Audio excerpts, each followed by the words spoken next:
क्या 65 साल 70 साल की उम्र में इस तरह की सर्जरी से कोई फ़ायदा होता है? नहीं होता। मैं अच्छे से चल फिर रहा हूँ और मुझे आशा है कि आगे भी मुझे 100% तक मैं पहुँच जाऊँगा 2-4 महीने में।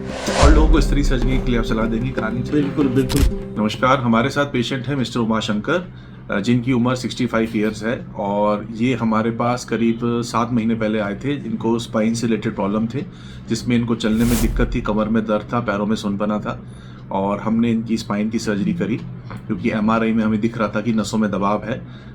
करीब 3 लेवल पे दबाव था, तो हमें 3 लेवल पे सर्जरी करनी थी। सर्जरी मेजर थी, बड़ी थी, करीब 5 घंटे की सर्जरी थी, जिसमें हमने डीकम्प्रेशन एंड फिक्सेशन किया, डिसेक्टमी करी और माइक्रोस्कोप द्वारा और स्पेशल तरीके से, मिनिमली इन्वेजिव तरीके से किया। और आज ये पेशेंट 7 महीने बाद अपने आप को काफ़ी ठीक महसूस कर रहे हैं और ये अपने बारे में आपको बताएंगे और ये बताएंगे कि क्या किसी को स्पाइन सर्जरी करानी चाहिए, नहीं करानी चाहिए, क्या 65 साल 70 साल की उम्र में इस तरह की सर्जरी से कोई फ़ायदा होता है, नहीं होता। उमाशंकर जी, 7 महीने पहले मेरा बहुत सीवियर फुट ड्रॉप हो गया था और लेफ्ट फुट में कंट्रोल ऑलमोस्ट ख़त्म था। मतलब मैं स्टेप नहीं ले पा रहा था, जैसे दिमाग से चलता था कि जैसे इधर जाऊँ तो पैर कहीं और जाता था। और मेरी वाइफ का ऑलरेडी सेम चीज़ था और उनका ऑपरेशन सक्सेसफुल नहीं हुआ था, लेकिन उसकी वजह से मैं काफ़ी स्केयर था। लेकिन सर ने मुझे बहुत इंकरेजमेंट दिया और वो बोले कि आप 2-3 महीने में चलने फिरने लगेंगे, आप बिल्कुल चिंता मत कीजिए, टेक्नोलॉजी को अभी बहुत एडवांस हो गई। और उसके बाद मैंने सर्जरी कराया और रियली द डे अनवर्ड्स, तो फर्स्ट डे अनवर्ड्स में मुझे लगने लगा कि मैं ठीक हो रहा हूँ। सर ने बोला कि बिल्कुल सक्सेसफुल ऑपरेशन हुआ है और आप बहुत जल्द ठीक हो जाएंगे। और अभी 7 महीने में ऑलमोस्ट मैं 75 to 80% रिकवरी हो चुकी है। मैं अच्छे से चल फिर रहा हूँ और मुझे आशा है कि आगे भी मुझे 100% तक मैं पहुँच जाऊँगा 2-4 महीने में। और सर का जो कोऑपरेशन और जो कॉन्फिडेंस गिविंग जो ये था सेशन था, इतना रियली फैंटास्टिक और वो मुझे बहुत हेल्प किया रिकवरी में।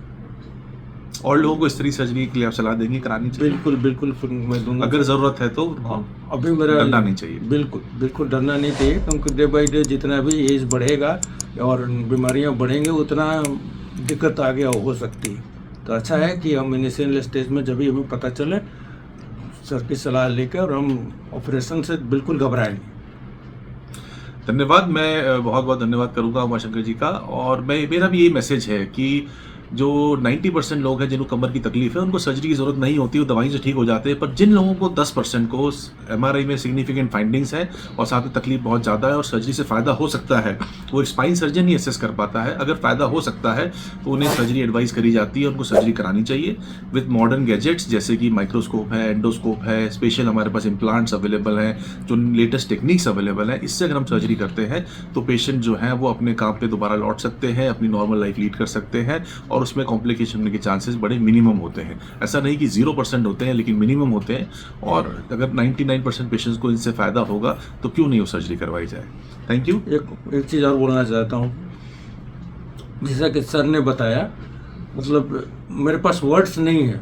मैं बिल्कुल होप छोड़ चुका था कि मैं ठीक हो पाऊँगा कि नहीं अपने वाइफ को देखते हुए, लेकिन रियली इन्होंने मेरी लाइफ चेंज कर दी। मैं actually I am really grateful and there is no words to explain this. बहुत बहुत धन्यवाद उमाशंकर जी। एक अच्छा मरीज अगर अपने पॉजिटिव माइंड के साथ आता है तो सर्जन को भी हेल्प मिलती है उसको जल्दी ठीक करने के लिए। तो जो पॉजिटिव माइंड सेट है वो पेशेंट के मन में होना भी बहुत ज़रूरी है। मैं इनको भी थैंक करूंगा, इनकी वाइफ, इनकी फैमिली मेम्बर्स को थैंक करूंगा जिन्होंने ट्रस्ट किया हम पे और हमें उसका एडवांटेज मिला। नमस्कार।